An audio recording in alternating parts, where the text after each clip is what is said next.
Hey guys, John from the John Muir Show here, and as you probably know, Making a Murderer, Part 2, the second 10-part series on the Manitowoc area case. It has hit Netflix, and a lot of people spent their weekend going through the entire 10-part series, watching all of it. We here on the John Muir Show are not huge binge watchers, as they're referred to, so we did not do that this weekend. But we are going over one episode per day on the John Muir Show, all of this week and all of next week. So we got underway today talking about episode 1, just focusing on that. Now all of this again is centering around the case of Stephen Avery and Brendan Dassey, Avery and Dassey being his nephew, having been convicted for the 2005 murder of Teresa Halbach.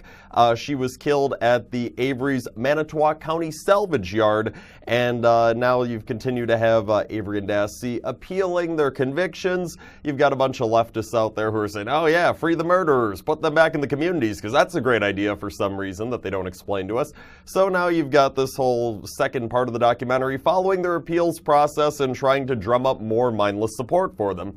In the first episode, it was all about how Kathleen Zellner, who's this well-known attorney who has this history of being able to get people's convictions overturned, high-profile convictions, that she agreed to take Stephen Avery's case as he tries to overturn his conviction.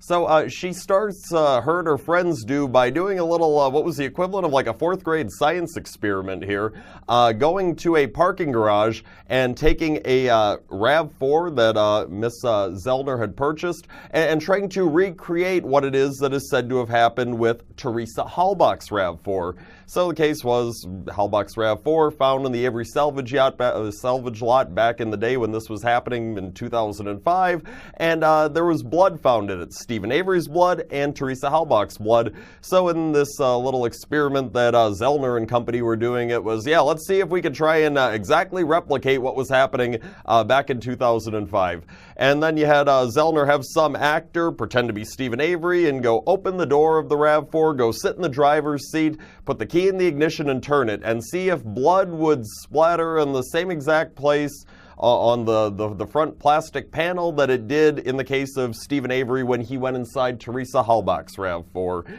And then you had like, oh, well, we're going to have our actors, there was a couple of them, throw a bloody mannequin in the back of the RAV4 and see if that leaves the same blood stains that Stephen Avery and possibly his nephew Brendan Dassey, who may have helped him with this, the same blood stains that were left when they threw Teresa Halbach's bloody body in the back of her RAV4.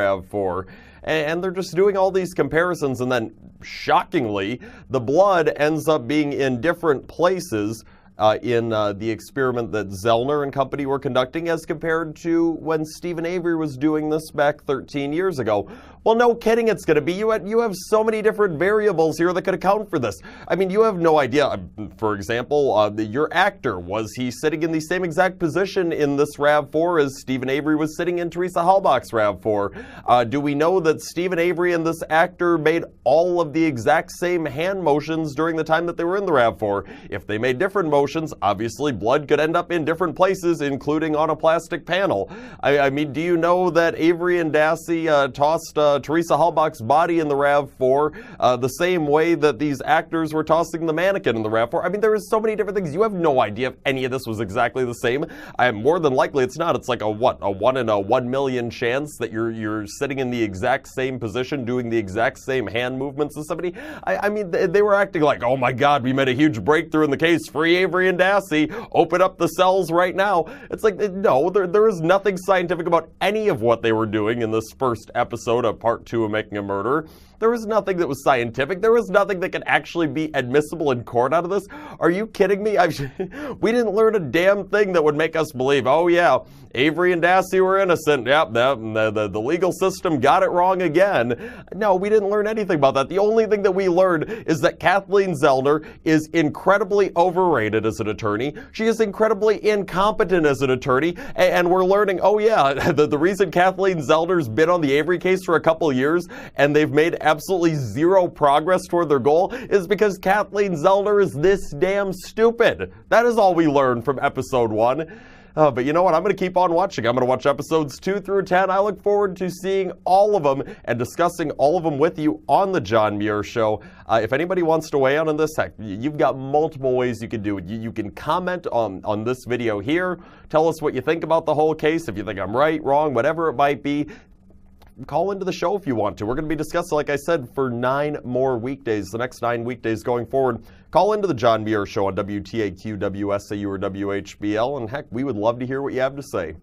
That's all the time that we do have for today, but we are back on those stations tomorrow. It's 8:40 a.m. on WTAQ, 9 a.m. WSAU and WHBL. Till then, I'm out.